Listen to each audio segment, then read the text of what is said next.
How's it going, everybody? Welcome into the Skyline Sports Podcast. I am your host, Jack Hartman, joined, as always, by my good friend, my co-host from the West Coast, Nick Normand. Nick, how you doing today on this Friday in November? Doing well, Jack. Out here in California, we've been dealing with a whole bunch of rain, and so this last week or so, we've had a bit of flooding, just Oh, like okay. day after day after day, though, the last week or so, though. So it's been cozy weather, staying inside, not trying to go out very much, but it's been solid. It's been solid. It's been good though to be inside and watching some football and able to go watch some football live and avoiding some of the rain actually that day as well last Sunday. But doing well today, Jack. How are you doing? Yeah, I'm doing well. I've got a little bit of a fall cold that's setting in. I'm a little stuffed up, but it is what it is. That's what comes with this time of year. And speaking of this time of year, we are nearing the end of the regular season for college football in the back home stretch for the regular season for the NFL. And so yes, we've got a lot to talk about.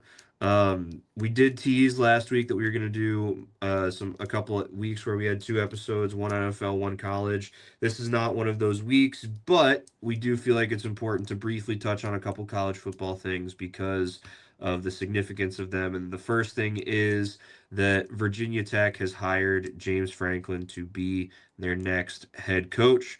This was something that if you watched our college football show last week, something that I sort of uh, perceived and saw coming. But now it is official. They have reached an agreement. And Nick, what do you think about this hire for Virginia Tech, and what do you think about this hire for James Franklin? hmm I think for James Franklin, it's a really great landing spot. I think it's a really awesome fit for him. His ability to recruit there and his ability to elevate the floor for the program, I think, is really tremendous. I think it's something that Virginia Tech has needed for a long, long time. I think that his ability to recruit and keep people home in that area is going to be really awesome. Where outside of his ability to recruit outside of around the college, I think is going to be great too, because he's always been tremendous at developing and getting that talent in there. And I also think it's really awesome for James Franklin to continue and kind of just hop right back into coaching, the ability to take a program and start building it back up now, start rebuilding that resume of his, I think is awesome, because he seems like one of those type of guys that, because of the sour note that he ended on at Penn State and because of his reputation before that, that I think the palate cleanser that will be Virginia Tech here and being able to build, it's going to be really awesome for him to rebuild that. And also, I think it's awesome for Penn State being able to get out of a huge chunk of change of that contract buyout that they had for him. Just a really good thing for a school that wants to be going on the upward trajectory, that had one bad year here, that they can hire who they want and really try and dive back in when they lost a whole bunch of recruits with James Franklin leaving. Yeah, for sure. I think this is a I like you said, I think this is a great hire for Virginia Tech because of the way that he elevates the floor. And I think this is a really good for Virginia Tech because Virginia Tech, like they they used to be, like an East Coast powerhouse of college football. They were very competitive. They had good teams. They were pushing in the ACC, and before that, it was pushing in the Big East. They were competitive on the in the whole country scheme of things. And so I think this hire will be really really good because I think it'll help get them back to that national prevalence that they've been missing for about a decade or so that they used to have.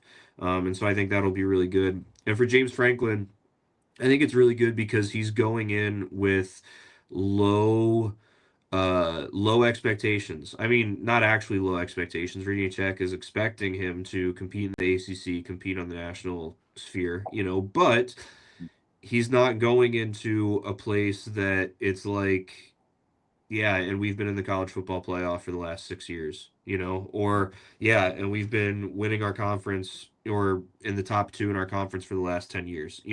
There is there's a runway for him that he's going to get to experience that will be helpful. He will absolutely, I think, like you said, really, really raise the floor of this program. College football is better when teams that aren't the Blue Bloods are still really good and competitive. And I think Virginia Tech is just sitting there waiting to be one of those programs. So I think this is going to be a great all around for Virginia Tech, great for James Franklin, and like you said, great for Penn State as well because that's less that they have to pay him. Mhm. Definitely. All right, moving on. We had another college football playoff rankings drop. Very similar things that we have seen and we complained about last week. But the big thing and the reason we're talking about it is once again, Notre Dame is ranked over Miami. And that's not surprised considering Notre Dame won, and Miami also won. But what was surprising was what the chair of the College Football Playoff Committee said when asked about it. And he said a couple things that are very interesting. One, he said that Notre Dame and Miami are not being evaluated against each other right now. That they are in, different brackets, different ranges, different groups, however you want to describe it, and that they are not being ranked against one another right now. And then also that both teams are being ranked based on their losses. Based on their losses. Now, I understand if you are ranking Notre Dame and Miami against, or if you are ranking two teams against each other, and one of those teams has a loss to a team that was ranked 22 and a loss to a team that was not ranked, and another team has a loss to a team that was ranked number 3 and a loss to a team that was ranked number 6. I understand why you would put the team that lost to those two teams above the team that lost to rank number 22 and unranked. However, the team that was ranked number 3 that Notre Dame lost to was Miami. So how can you have Notre Dame over Miami, especially if you're going to say, well, we're ranking them based on their losses, when one of their losses came to the team that you're ranking them above? It just doesn't make sense to me. It really calls into question this whole thing. It makes me think, should we go back to the BCS where it was a formula based on FPI, based on all of this stuff? Like, because clearly this just doesn't make any sense to anybody. Yeah, I completely understand what you're saying there, Jack. I really liked what Joel Klatt had to say about this. I like to listen to his podcast a lot. He's a great mind when it comes to college football, also a great announcer. Just love Joel Klatt generally. But specifically, his point was if you don't respect the head to head matchup, then what's the whole point of playing the games?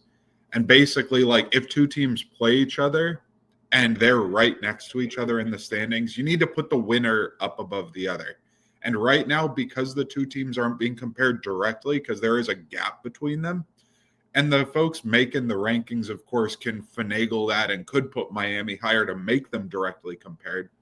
But right now, if Miami and Notre Dame were right next to each other, I think you have to put Miami up above Notre Dame just because what Joel Klatt was saying, that you have to respect the head to head. Because this Right. whole point of this game is not to build the best team, is not to have the best team on paper, is not to be the best talent evaluator. It's to win the games.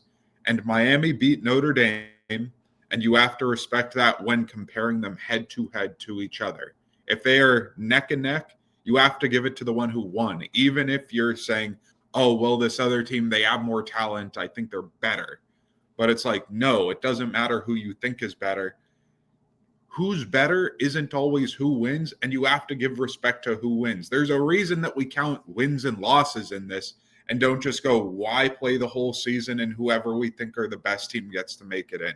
There's a reason that undefeated teams are up where they are in the standings because we know what teams are good, but we also have to respect the games that we're playing. Yeah. And the thing that, like, when he said they're not being compared to one another because they're not in the same group or in the same bracket or range or whatever, that doesn't make any sense to me either. Because, again, if you look at Notre Dame's resume, they just beat Pitt, who is now no longer in the top 25. Okay. And they have a win against USC. Okay, so that win against USC, is what's carrying weight there. As Hmm. opposed to Miami, who has wins over Notre Dame, has a win over South Florida, who a lot of people are saying is going to be the group of five representative in the college football playoff. They have a win over Florida State, who at the time was ranked number 18, right? They have, like their losses have come to Louisville, who has come into the top 25, every once in a while. And they have a loss to SMU, who also is, kind of hanging around there as well. And so it just doesn't make sense that they aren't even being compared against each other when they have the same record, Hmm. when their level of competition has been really, really similar. Um, like I just it just doesn't make sense. There's not much more we can say about it because it doesn't make sense, and because everything that was supposed to explain to help it make more sense actually made it way more confusing. If he had just said, "Well, both of Notre Dame's losses came early in the season. Their first two games, they've really rounded into form. We look at the way that they've put 56 up against Arkansas on the road. We look at the way that they beat USC by 10 points. We look at the way that they scored 49 points against Navy, who's a team that might be a group of five contender for the college football playoff. They just beat Pitt on the road by 22 points. If he had said all of that, I would have been like, I mean, Hmm. I still think it's unfair because Miami did beat them head to head, but I understand where they're coming from. They lost their first two games, they've won 8 straight, and they've done a good job in those games. But that's not what he said, right? So like that's where it loses me. Yeah, I completely understand what you're saying. I also just want to point out that there's just so much frustration in me with college football because I'm used to the NFL. I was watching NFL before college football as far as like how I cut my teeth as far as with football. And with the NFL, it's really straightforward. You have conferences, you have divisions, and the winners of those divisions automatically make it to the playoffs. And then the best record of the rest of them make it to the playoffs for the 5, 6, and 7 seed. With college football, you have a formula in a way, but it's not straightforward because you have this ranking system. And you also have these teams like a freaking Notre Dame who's independent, who, if you could just say the schedules are all made even, where the Power Four schools have designated schedules against a bunch of other teams in the SEC, if you're an SEC team. And then against a Big Ten school, if you're a good team, you have to play another good Big Ten or Big 12 or the other good teams in the Right. other Power Four conferences. But because of the lack of evenly made schedules and weird teams like Notre Dame that just aren't in any of the conferences, I feel like it makes it far less clear for how we're supposed to compare these teams against each other. So I Right. don't get why people are I don't get why people are so sticking up for like, oh man, we need to keep the system how it is, because the only reason that Notre Dame and Miami have this direct comparison in this argument is because the only tiebreaker that we have really outside of record is head to head. If we had conference opponents, common opponents, schedules that were even, we'd be able to break it down and have more of an absolute way of deciphering which team is better. But because of the lack of evenly made schedules and clear conference lines, it makes it really difficult for me for why the system works the way it does, because it clearly doesn't in some of these cases. Yeah, and the other thing that doesn't help is the perceived notion of certain conferences, right? I mean, the whole thing is that, oh, like the SEC is just so good, right? It's like, the Alabama, um, or that's not even a good example. Let's see, Arkansas is at the bottom of the conference. Okay, Mhm. Arkansas is 2-8. They have two wins on their whole season. A win against Alabama A&M and a win against Arkansas State. Looking through this, Texas A&M beat them on the road 45-42. When that happens in the SEC, it's like, oh, well, that just goes to show how deep the SEC team is. That Arkansas, even though they're 2-8, it's because they've played against all of these SEC teams, right? It's like, um, okay, that doesn't make sense to me, but fine. Then you go and you look at the ACC, And you see where Miami has a loss to SMU, and it's like, oh yeah, because well, that's because Miami isn't actually good. And it's like, okay, SMU is actually 7-3 and 5-1 in the conference. Like, no, that's actual parity. That's actually showing that a team is, but because it's the ACC, it's like, oh, well, the ACC is a weak conference, so it doesn't mean anything. When the SEC, it's like, wow, look how deep and strong this conference is. The Arkansas could go and win the ACC. It's like, no, they couldn't. Like that's just ludicrous. But it's like you were talking about, with the way the schedules work out and teams are just playing against other teams in their conference, that we don't have, we're always comparing apples to oranges. Mhm. I'm there with you. I also want to give some credit though, because the Pac-12 is no more and a bunch of those teams folded into the Big Ten, that I do want more big competitive marquee games, but we already are getting more big competitive marquee games. And I just want to have some appreciation for that, because it's Sure. awesome that you get USC, Michigan, Washington, Oregon, which you'd normally get, Washington, Penn State, but a bunch of these fun matchups because the Big Ten absorbed a bunch of these good teams, or Alabama, Texas, or a bunch of those because the team's moving over to the Big C. The SEC, the Big C. I appreciate the big games, but the thing is, there are still so many cupcakes on the schedule that there should be some, but it should be evenly dispersed. And we should be able to say, man, these schedules are all relatively even. In the NFL, there are some teams with easier schedules, but every NFL team can beat every other NFL team on any given Sunday. It's all that close. You're not going to Right. see Arkansas State beat Alabama. Like, you're just not going to see that. Even no matter how many times they play, it's going to be 90+% chance Alabama wins, if not way higher than that. But the thing is, if you have a more evenly built schedule, I think you're just going to see a lot more tight competitive games. And that's going to generate more losses, and you're going to have fewer perfect teams. But the thing is, you're going to have so many more quality games and entertaining games. And that's what we, the consumers, want. We want tight, competitive football games that are down to the wire, that are fun. And I think that getting more of those, even if you're not getting the 11-0, 12-0 superstar Georgia, Alabama, LSU teams, Ohio State teams, it doesn't hurt my heart to be like, oh, well, they're not undefeated, but look who they had to play. It was so competitive. They had so many tight games. They really are a good team. They played so Right. many other good teams.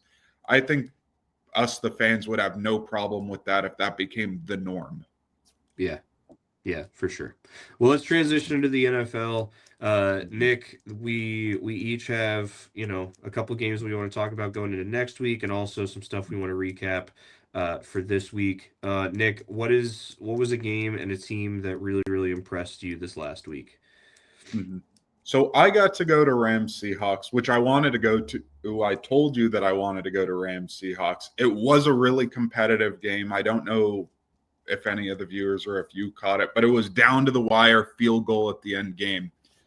And it was an entertaining game, but it wasn't an offensive juggernaut shootout kind of game. And so when you're seeing these two teams that are both really good, that have both had high flying offenses this year, it didn't really look like a high flying offensive game. Mhm. First note, everybody's going to look at it. Sam Darnold threw 4 interceptions. That is a fact. Everybody saw it. Everybody saw the stat line, and they weren't good interceptions. I saw every single one of those. I was in that stadium. Sam Darnold looked bad. He looked terrible. He looked like the Sam Darnold last year that lost to the Rams and lost to the Lions late in the year and had absolute meltdowns. It was bad. I want to give the Rams credit, though. They beat him last year. They beat him this year. They clearly have something in their playbook that they figured out Sam Darnold on tape, that they know his tendencies. They clearly are a great team at figuring out this quarterback and to make him see these ghosts. I want to give the Rams all the credit in the world. Their defensive backfield, their coverage was so incredibly tight, Jack. The only guy that was getting consistently open was Jackson Smith and Jigba, who gets open on everybody because he's a superstar stud receiver who absolutely is broken out this year. But Rashid Shaheed didn't do much. AJ Barner had a good game, but it was all underneath stuff that wasn't big, impactful first downs all the time. But all their other receivers didn't really do much the entire game because the Rams secondary absolutely clamped down on the Seattle Seahawks receivers. Just a tremendous job by the Rams backfield. They just did a great job in coverage. Their front obviously did a great job harassing Sam Darnold to force him into a bunch of those turnovers. But the Rams defense was just really impressive there. I have some stats to throw out here in terms of like framing what this was like. So the Rams, they possessed the ball for just 10 minutes the entire second half. So that's a 30-minute half. They had the ball for 10 minutes of that, and they were still able to hold the Seahawks completely down. Their defense was that good. The Rams defense, they did such a good job playing a bend don't break style of defense. These were Seattle scoring drives. Let me just read them out to you. 6 plays, 26 yards, field goal. 13 plays, 53 yards, field goal. 15 plays, 89 yards, field goal. 10 plays, 55 yards, field goal. Then with 5 minutes left, the Rams forced them into an 11-play, 89-yard drive for a touchdown, finally getting a touchdown with about 5 minutes left. But Seattle forced them into 4 field goals on long drives. It wasn't like they were giving Seattle anything quick, anything easy. They were making them work for every single yard, making Sam Darnold have to be decisive in underneath, being patient. Sam Darnold couldn't do that. The Rams defense was incredible, and they really made Darnold work for it. The reason you saw those long drives that they only converted into field goals was because Sam Darnold was having to play patient. They were having to run the ball here and there. But the Rams defense was really stout. That's why the time and the possessions were lasting so long for Seattle. And the turnover margin wasn't even as bad as people think it was. The Rams had 14 points off of 4 turnovers, which is a great margin, turning 2 of those turnovers into touchdowns. Awesome job by the Rams. Seattle had 2 turnovers too that they forced on the Rams, one on downs and one on a forced fumble. And they converted those 2 into just 3 points, one of those field goals.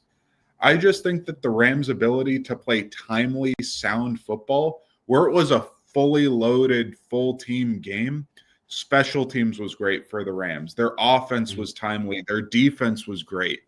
And Seattle just couldn't play a full game plan where their defense played great, their special teams played great, but their offense just fell apart. And when you're only as strong as your weakest link, Seattle fell down and the Rams were able to play a complete game. Got to give the Rams all the credit in the world. It's just a veteran team that knows what they're doing, that knows how to win games on the margins. Very much Patriots-esque with Brady, where they just know how to win games, even playing a great opponent, even playing an opponent that I think has way more talent, I would say, than the Rams. I think Seattle's defense is loaded. Their offense is really talented. And yet the Rams won on the margins and did a great job. Just an awesome team win for the Rams, giving them all the credit in the world there. Yeah, the one thing that I will say about this is Sam Darnold threw 4 picks and the Rams only won by 2 points. And so if I am a Seahawks fan, I'm not concerned yet. If Sam has another game like that, okay, then I start to get concerned. But if your quarterback is going to throw 4 picks and you're only going to lose by 2 points, like that should be an encouragement.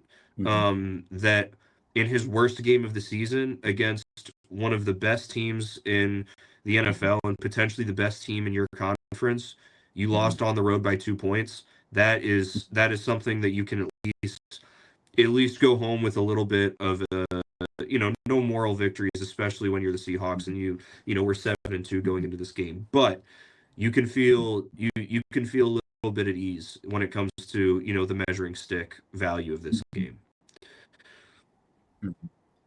Definitely. When you look at it, I just feel like Seattle, like their run game was solid. Their offensive line played pretty solid. Their pass catchers, I don't think they were getting that open, but I think they didn't drop too many balls.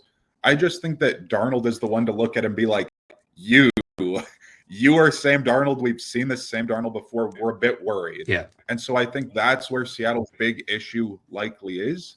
But besides that, I just think this Seattle team's really complete. Like, I think if you trade quarterbacks there, I think that Seattle could have ran away with it potentially yesterday. Even though the coverage was stout, I don't think that Stafford, at least this year, Stafford would turn it over 4 times like Darnold did. Got to give Seattle credit, though, for being a well-constructed team who's really balanced, though. I give Seattle a bunch of credit there. But the Rams, the veteran suave, knowing what to do, cleverness, I give the Rams the win there. For sure. For sure. You know, a team that I was impressed by this week, we talked about him last week, and I didn't really know how to talk about him last week because I was like, if they had lost, then they would have been in the concerning because of the loss and because they don't look good, but they keep winning games. But that is the Denver Broncos, who I think they actually turned over a leaf this week, in a way that makes me far less concerned about them than I was uh, throughout this now, what is it, 8-game winning streak. They have looked really good, or they looked really good this last week. Bo Nix looked better. He didn't look phenomenal, but he looked a lot better. He was completing a lot more of his passes. Did not have any picks. Did not turn the ball over. So that looked a lot better. And like the Chiefs are the Chiefs, and that means that when these close games happen, you just feel like you're bound to lose. And they didn't, and so they did what they had to do. The defense, this defense is insane. The Broncos defense is just wild. And so they played really well. They held Kansas City to only 62 rushing yards in this whole game. 62 rushing yards. Granted, Denver themselves only had 59 rushing yards, but but we're just talking about their defense. Patrick Mahomes had a pick. Yeah, they did a really, really good job. I'm impressed with them, and especially looking at their remaining schedule. They play the Commanders. They have a bye this week. Then they play the Commanders on Sunday Night Football. They play the Raiders. They play the Packers, Jaguars, Chiefs, Chargers, and so that's going to be an interesting stretch. Those last 4 games, but there's a strong chance they win their next 2, and they're 11-2 going into those last 4, and only need to win 2 of the 4 of them to clinch the division. And depending on what happens with Indianapolis and New England, potentially only need to win 2 of those to clinch the number 1 overall seed. But I do think that this team is good enough that they could, if they were in a position similar to Detroit was in last year, where the division isn't clinched yet, home field advantage isn't clinched yet, literally going into the last week, and they have to keep playing. I think they're good enough. I think they're strong enough that they could win their next 6 and end the season at 15-2. Go into the playoffs on literally a 14-game win streak, which is just sounds crazy. It just sounds crazy, but like, you look at this defense, I think about that Packers game, for example. Denver's defense and Philadelphia's defense are easily the best 2 defenses in the NFL right now. Houston is on the rise, and we saw it last night against Buffalo, but I would put Denver at the top of the AFC, and I would put Philadelphia at the top of the NFC. The Broncos are playing Green Bay at home, which means Jordan Love on the road against the Broncos defense. We saw what Jordan Love at home against the Eagles defense looked like. So there's definitely a place that you can totally neutralize him and win that game. The Jaguars have just been really, really weird, like all year. Like they'll, beat the brakes off the Chargers, destroy, or not destroy, but beat the Chiefs, but then also have these weird losses. The Broncos are hosting that game. I could absolutely see them winning that one. They still have to go to Arrowhead on Christmas, so that'll be a really big one. And the Chargers at home on the last week of the year, and we just saw what the Chargers look like against Jacksonville. The Chargers already beat the Broncos, but they had one of their tackles when that happened, and that was at home. They're going to be going to Mile High the first weekend of January. So like you say all of that, you look back, you step back, you're like, Yeah, I mean, would I bet on it? I don't think so. Would I be surprised if it happened? I also don't think so. Um, because Denver's defense has been so good, because of the teams they're going to play against have not had defenses that have been that good. Which alleviates the pressure on Bo Nix a little bit. And yeah, I still have New England as the best team in the AFC right now. But I think the Broncos defense is the best unit in the AFC right now. Yeah. And so yeah. Yeah. I agree with you there. The Broncos defense, I think it's getting these headlines, and Patrick Surtain is out. He won Defensive Player of the Year last year, and he's not even playing, and their defense is still playing incredibly. Their defensive front, their pass rush, at all three levels, I think they just play such high-level, sound football, disrupting stuff, man. I want to give a little bit more credit to the Texans defense. We just saw obliterate the Bills as far as a one-on-one matchup, man. You're like, Eagles and Broncos, and I'm like, no, Texans are easily in that conversation, at least for me. I think their defense is single-handedly able to obliterate other teams sometimes, man. Getting defensive touchdowns like they do and being able to disrupt the pass the way they do, you can't pass on them efficiently. You simply cannot throw the ball on them and not turn it over or It's get true. big plays from them. They're so incredibly good that way. Yeah, I mean last year, like the Lions, the Detroit Lions of 2024 had statistically one of the best offenses the NFL has ever seen. And the like one hiccup in that was when they played Houston, and Jared Goff had 5 picks. Yeah. And they won because Jake Bates, scuffed the paint off the left upright, basically. Like the Texans defense is electric for sure. Will Anderson is a freak. I know at the time when the Texans drafted C.J. Stroud and then traded up to draft Will Anderson, we were like, whoa, that's ballsy. Hope that pays off. At least the Will Anderson side has really, really paid off. And we've seen what C.J. Stroud can be if he has an offensive line that keeps him upright. So the Texans made the right call, I think, when they did that. So for sure. All right, Nick, who's a team that you are concerned about after this last week? The Chargers. The Chargers I'm very concerned about because the fact that this team is so up and down and their lows look like they do is very concerning. Because if you look at this team, I couldn't tell you what they are elite at. I can tell you some areas that they are good. But the thing is, I can also tell you some areas where they are awful. And if a team has a bunch of awful weaknesses and no overwhelming strengths to be able to just overcome those weaknesses, that is a team that isn't going to reach the stratosphere that this Chargers team had in mind at the beginning of the year. Obviously, injuries are a big issue.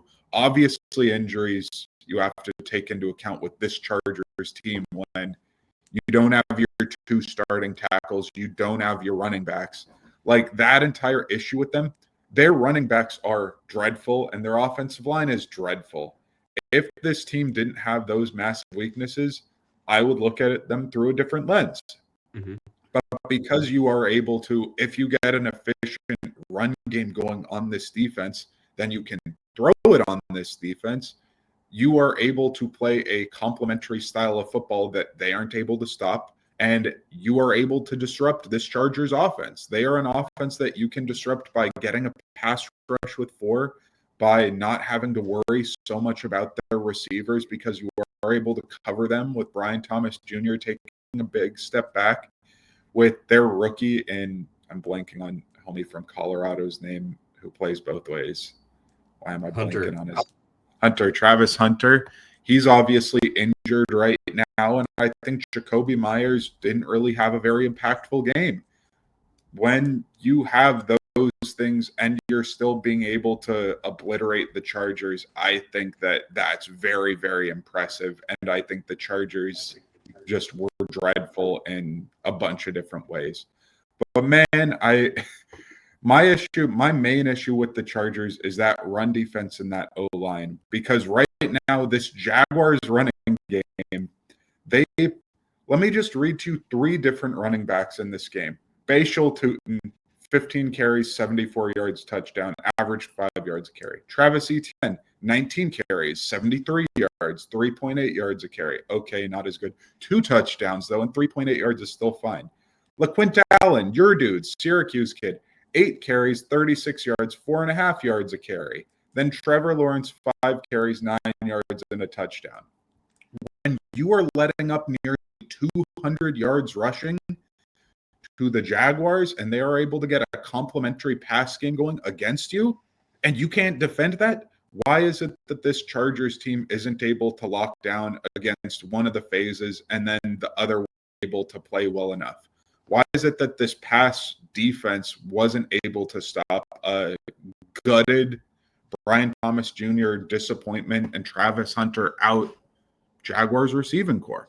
I just couldn't tell you why the Chargers defense is as bad as it is when they should be able to sell out and stop the run against the team like this Jaguars team.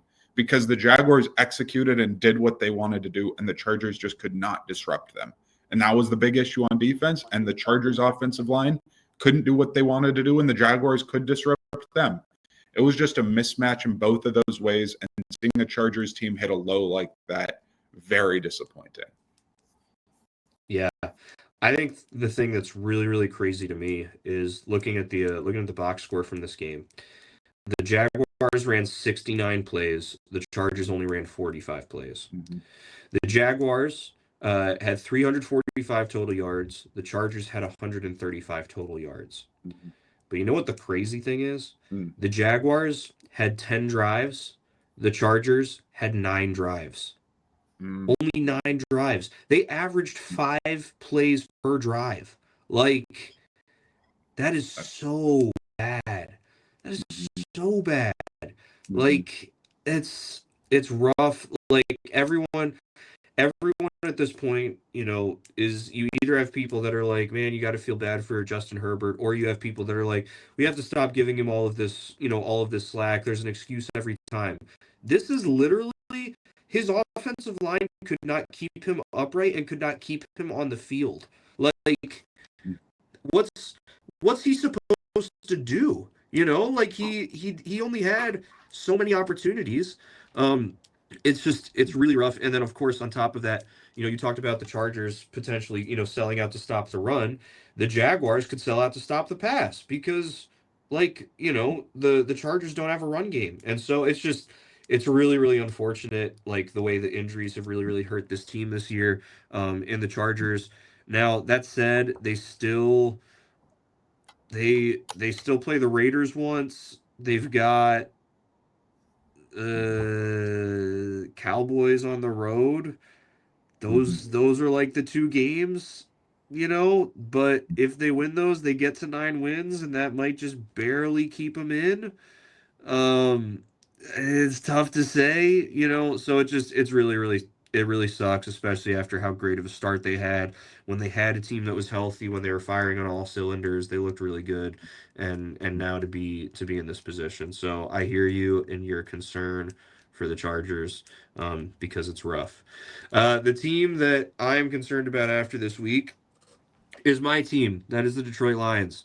I am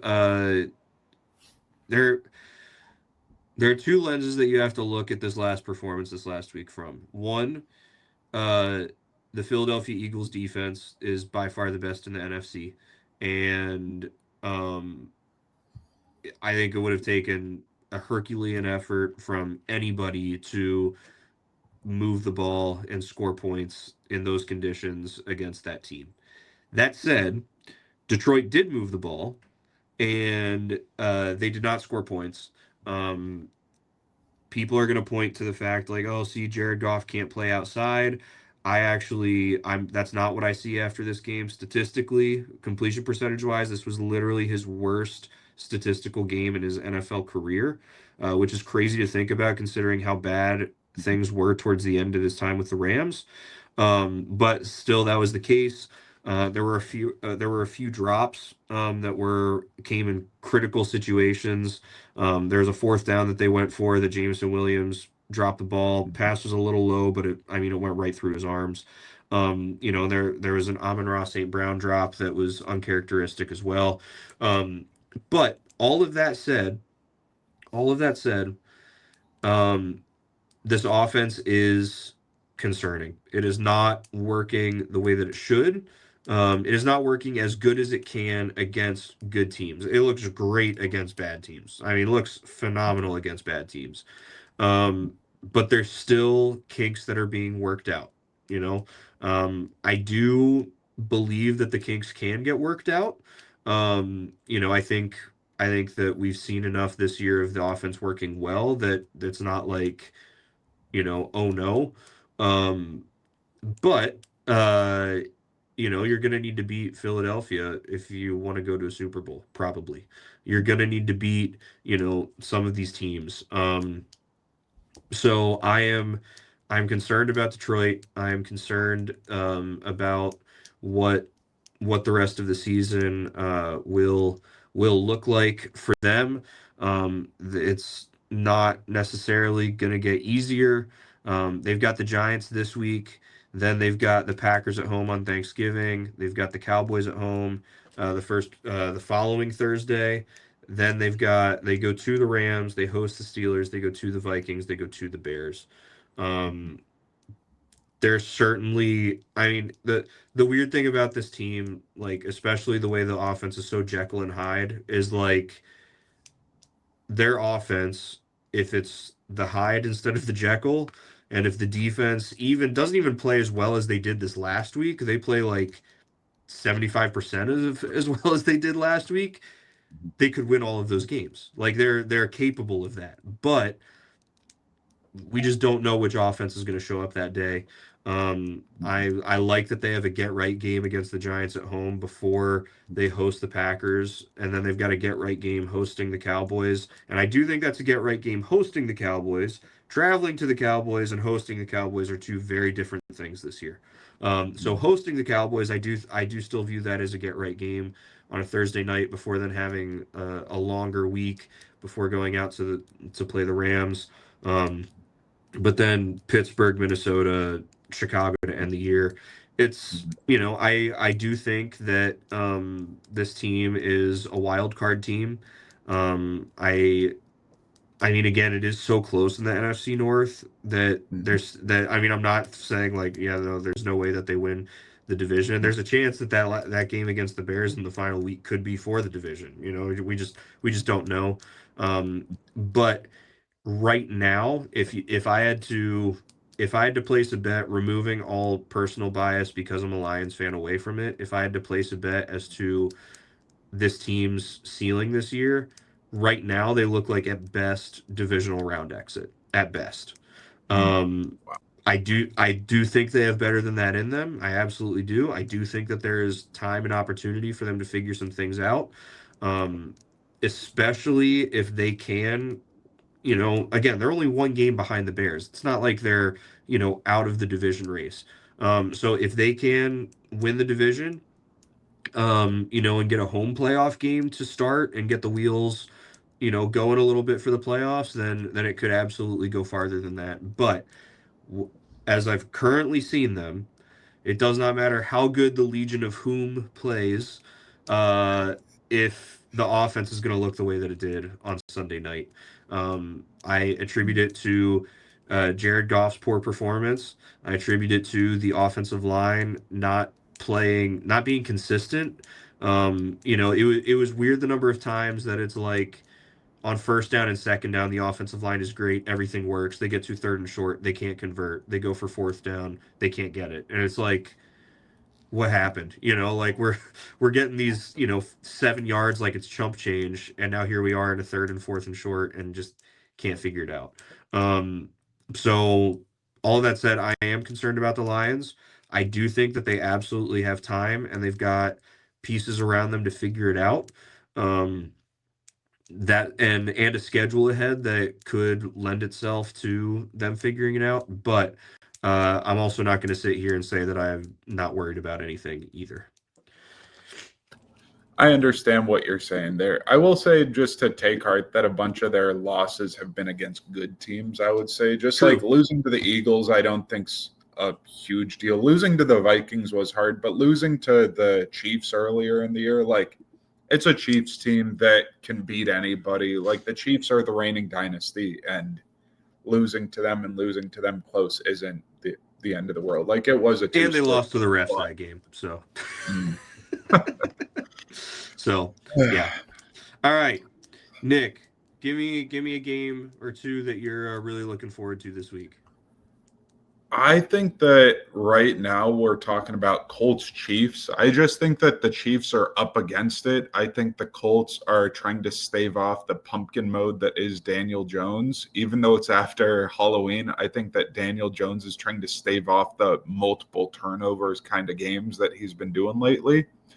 And I think that off a bye, this Colts team with Shane Steichen, who I think is a masterful, creative offensive coordinator. He's just an amazing dude that I think should be able to dissect a Chiefs defense that's been good but not great. And I think that the Chiefs, with their backs up against it, with Lou Anarumo, who's caused the Chiefs a whole bunch of problems in the playoffs when he was the defensive coordinator for the Bengals. I just think that the Chiefs are going to be fighting for their life, and the Colts have a really talented team with really awesome coaches. And I just think that that's going to make for a marquee matchup that, unless I think that the Colts have a really good shot to win, and I think the Colts do win if Daniel Jones doesn't have multiple turnovers. If Daniel Jones only has one turnover, I think the Colts win this game. I think that right now, with the run game the Colts have, with the defense the Colts have, with the coaches the Colts have, that they should be able to beat the Chiefs if Daniel Jones doesn't absolutely just pee down his own leg. Like, I think that that's what it's going to look like. I think he could pee down his own leg, though. That's just probably what's going to happen, knowing the way the NFL is. But I think the Colts are going to win this game. I ooh, I and I have confidence that the Colts are going to win this game. Um, I think like here's something crazy. I'm just looking at it team stats wise. Daniel Jones has more passing yards this year than Patrick Mahomes. It's very close. He's at 26.59. Patrick is at 26.25. Okay, so like negligible, right? That said, Kansas City's leading rusher this year is Kareem Hunt at 353 yards, and the Colts' leading rusher this year is Jonathan Taylor at 1,139 yards. yep. Like that is wild. Yeah, no, I have confidence that the Colts are going to win this week. I do think it's going to be a really really good game.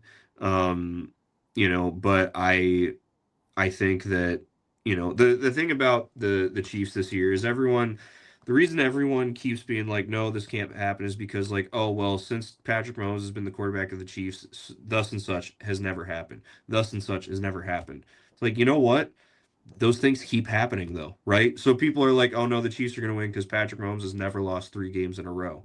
It's like, yeah, Patrick Mahomes has also never been 5-5 10 games into the year. Yet here we are, right? Like, there are just things about the Chiefs team this year that lend themselves to the shoe has fallen. The other shoe has dropped. But anyway, yeah, no, that'll be a good game. Game that I am interested in, and I think is honestly, I'm going to call this a great measuring stick game for both of the teams that are in it. Usually, when we say this is a good measuring stick game, it's referring to one of them, a team that's like kind of on the rise and they're playing a really good team. It's like, hey, this is a good measuring stick team game for you. You beat this team, then it shows like, okay, yeah, you're moving up a level, but nothing really. It doesn't mean much for the other team. It's inconsequential for the other team. This I feel like is a measuring stick game for both teams, and that is Steelers Bears. Mhm. This game 1 o'clock on Sunday in Soldier Field. The Bears are 7-3, and their wins are not at all impressive. Um, they've beaten the Vikings, they beat the Giants, they beat the Bengals, they lost to the Ravens, and I think they lost to the Ravens without Lamar Jackson, if I'm remembering correctly. Tyler Huntley Ravens, not even the Cooper Rush, the Tyler Huntley Ravens. Right.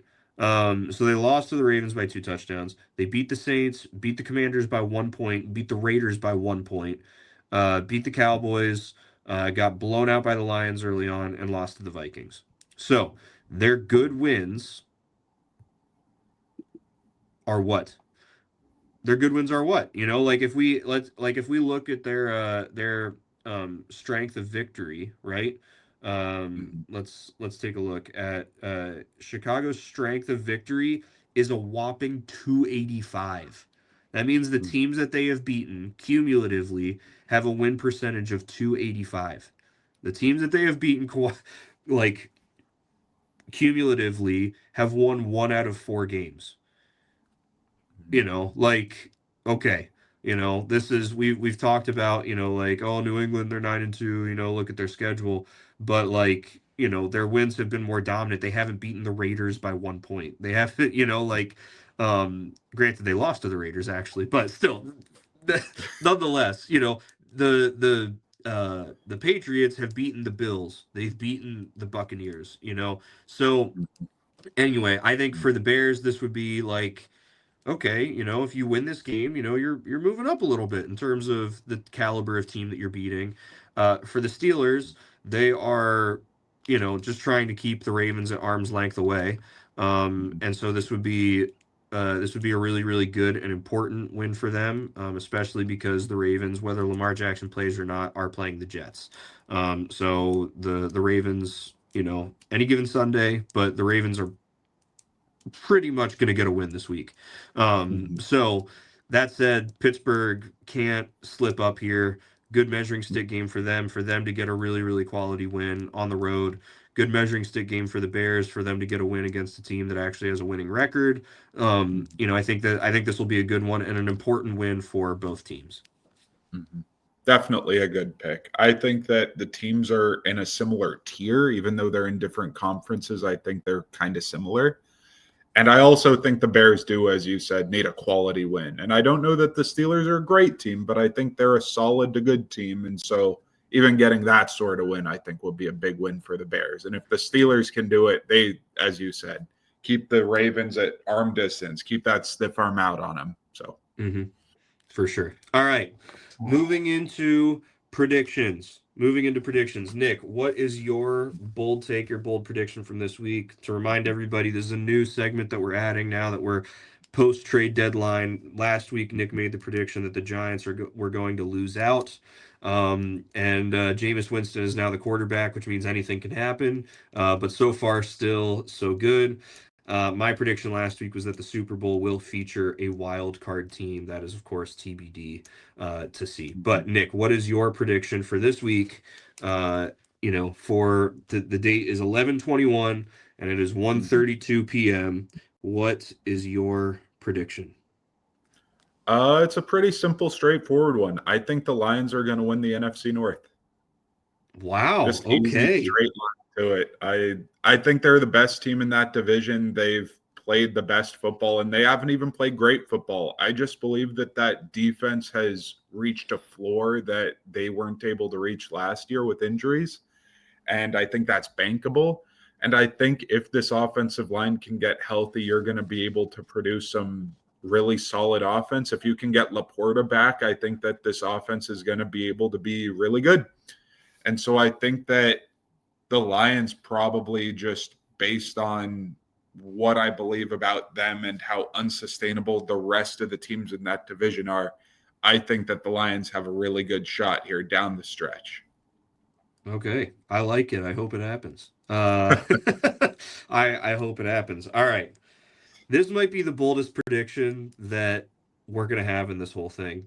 And part of it is because I'm making this prediction before this week's games. But uh, as we already talked about, we talked about this team and the game that they're playing this week. My prediction is that Kansas City will not make the playoffs.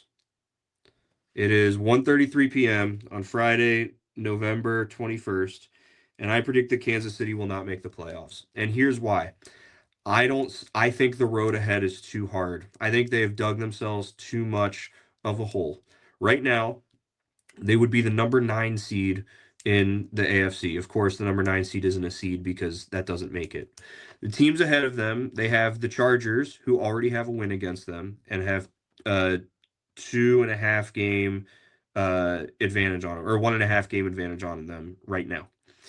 They have Buffalo, who they've already lost to, has a 1.5 game advantage on them right now. Jacksonville, who they've already lost to, has a 1 game advantage on them right now. Houston, who they're going to play, who has a half game advantage on them right now. Baltimore is right behind them. They're tied with them, but they get the edge because they have the tie breaking win over Baltimore. However, let's look at the remaining schedule of these two teams.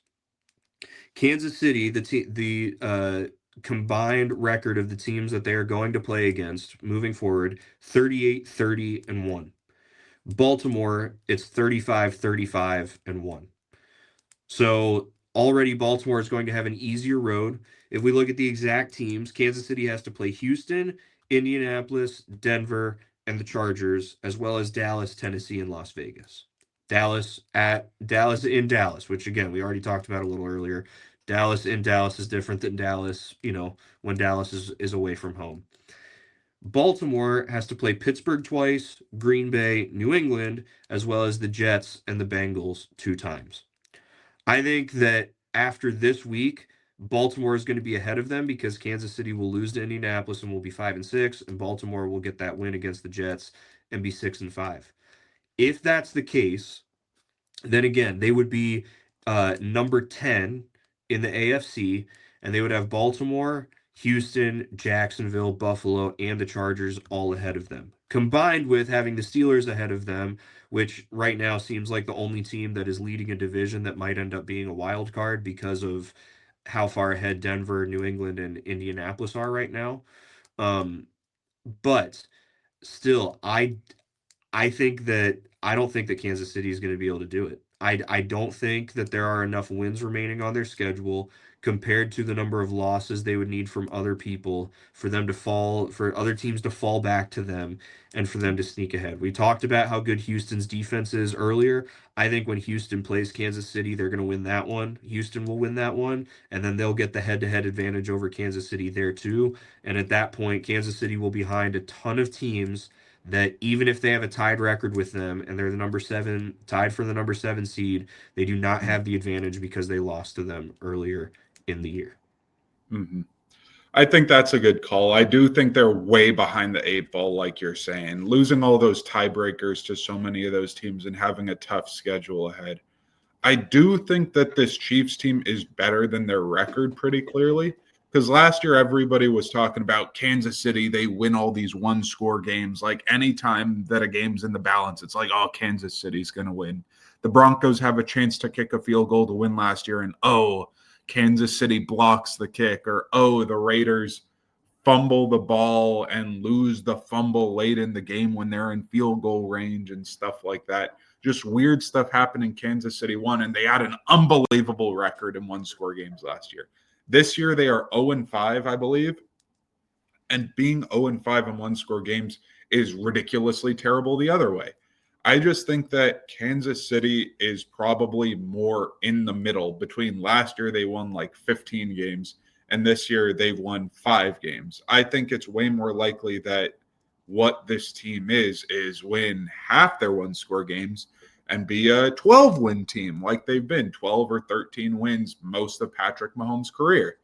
And so I think this Chiefs team should, if we want to talk about should, be like a 6 or a 7-win team right now. The fact of the matter is they're not. The fact of the matter is they've lost a bunch of important games with a bunch of important tiebreakers involved.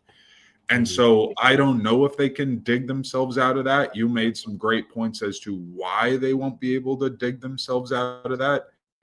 But I think that this Kansas City team has a shot. That's why I think it's a good take by you that it's borderline, where I think they got a good shot, but I think, like you're saying, it's going to be a big deal if they miss. Because what team in the AFC is going to take that spot? We just don't know.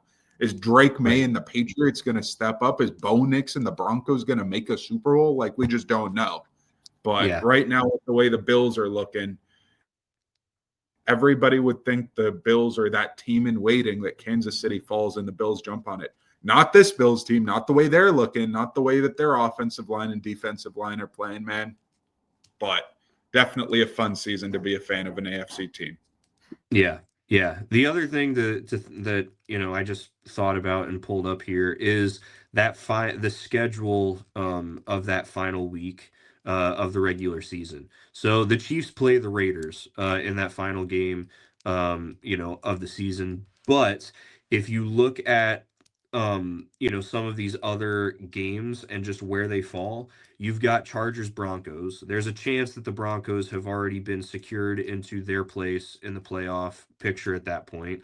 And so they would rest their starters, right? They're not in a position that they can either they have clinched the 1 seed or they're not in a position that they can get there. And so the Broncos don't play their guys. Chargers are playing against backups. Chargers have the chance to win that game. Much easier game than instead of just playing the Broncos. That, if the Chiefs need the Chargers to lose. You also look through here. Ravens Steelers is the final game of the year, right? So that one, if you need the Ravens to lose, they might win that game. If you need the Steelers to lose, they might win that game. You don't Mhm. know. On Mhm. top of that, Colts Texans.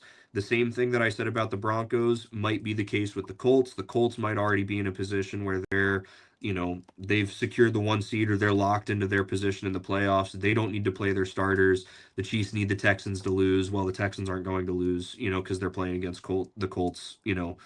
Nobody. They're playing against nobody. And then also both the Jaguars play the Titans the last week of the year and the Bills play the Jets the last week of the year. So they have some games that are very, very winnable. So if we get into that position that the Chiefs need to beat the Raiders and then they need so and so to lose that last game, the teams that they would be needing to lose, I Mhm. like their chances. All of them except that Pittsburgh, Baltimore, depending on who's who. If Pittsburgh is leading the division and they need Baltimore to lose and Baltimore can win that game, then or vice versa. Mhm. That one's Mhm. the tricky one. But Mhm. I do not want to be the Chiefs, you know, Mhm. needing the Jaguars to lose to the Titans or needing the Bills to lose to the Jets or needing Mhm. the Texans to lose to the Colts, which means that you need, the Colts to have already clinched the number 1 seed, like all of that. I do not want to be in that boat if I'm Kansas City. Mhm. I get you there. And the other thing is that there are just weird things having to do with tiebreakers where Kansas City has the tiebreaker over the Ravens. But so then the Chiefs want the Steelers to be winning. So then the Ravens can't win the division. So then the only path that the Ravens have to be able to make the playoffs is as a wild card. So they have the tiebreaker against them. Because what happens if the Ravens overtake the Steelers? Then the Chiefs have to bank on having a better record than the Steelers because they won't have the head to head for a tiebreaker. Like it just gets to be a whole mess where a bunch of these direct opponent games could break into a bunch of non direct opponent weirdness depending on what happens with stuff like Steelers Ravens. But the Chiefs are in a very precarious spot, like you're saying. They got to play damn near perfect football here down the stretch. Yep, and what really, really hurts them, their record in conference right now is 2-4. Houston's Mm-hmm. record in conference 5-2, Jacksonville 4-2, Buffalo 4-3, Chargers 6-2, Pittsburgh 5-2. So like Mm-hmm. if they end the season, Baltimore catches the Steelers, the Steelers and the Chiefs are fighting for the number 7 spot. They've got the same record. Pittsburgh will likely have a better in conference record, and Mm-hmm. that'll be the tiebreaker there because they don't have a head to Yep. head. They don't play in the same Yep. division. It would only Yep. that would need to be tied for then it to be record against, the same opponents, in which case, then we get into okay, well, how many times did they beat the Ravens? What does the result of Kansas City, Indianapolis? If Indianapolis wins that one, well, Pittsburgh beat them. Like the Steelers lost to the Chargers. Oh, well, do the Chiefs beat the Chargers? But again, all of those are situations you do not want to be in if No, you're you do Kansas not. City. Mm-hmm. So, yeah. All right. Well, everybody, thanks for tuning in for this week. Enjoy the games. We will be talking to you next week, early next week, because of the Thanksgiving holiday and Mm-hmm. previewing that. And, the way I always see it is Thanksgiving really gets to like All right, we are near the end of the NFL season, and it is very, very exciting. So thank you all so much for taking the time for tuning in. Share it with your friends. Let us know what you think of what we said about your teams in the comments below, and have a great week, everybody.